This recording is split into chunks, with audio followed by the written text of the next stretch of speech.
Hiya Five, welcome to part 2 of our book Holes, and part 2 is called The Last Hole, and we'll be reading chapter 29 today. There was a change in the weather, for the worse. The air became unbearably humid. Stanley was drenched in sweat. Beads of moisture ran down the handle of his shovel. It was almost as if the temperature had gotten so hot that the air itself was sweating. A loud boom of thunder echoed across the empty lake. A storm was way off to the west beyond the mountains.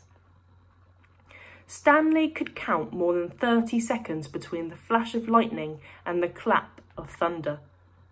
That was how far away the storm was.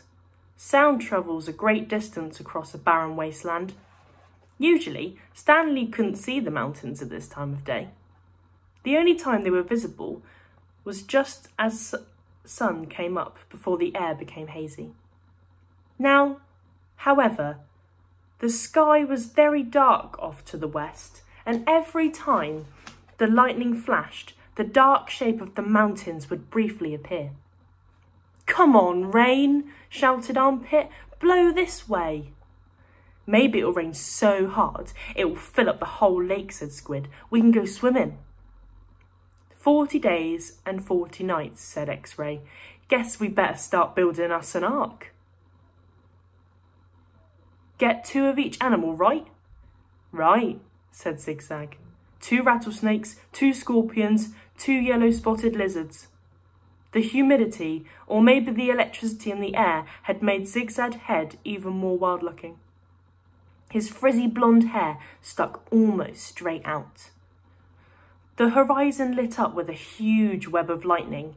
In that split second, Stanley thought he saw an unusual rock formation on top of one of the mountain's peaks. The peak looked to him exactly like a giant fist, with the thumb sticking straight up. Then it was gone, and Stanley wasn't sure whether he'd seen it or not. "I found refuge on God's thumb." That was what his great-grandfather had supposedly said after Kate Barlow had robbed him and left him stranded in the desert. No one ever knew what he meant by that. He was delirious when he said it. But how could he live for 3 weeks without food or water? Stanley had asked his father. "I don't know.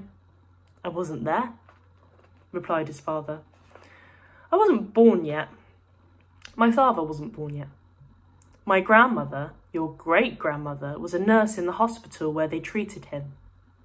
He'd always talk about how she could dab his forehead with a cool wet cloth. He said that's why he fell in love with her. He thought she was an angel." "A real angel?" His father didn't know. "What about after he got better? Did he ever say what he meant by God's thumb or how he survived?" "No. He just blamed his no-good pig-stealing father." The storm moved off farthest west, along with any hope of rain.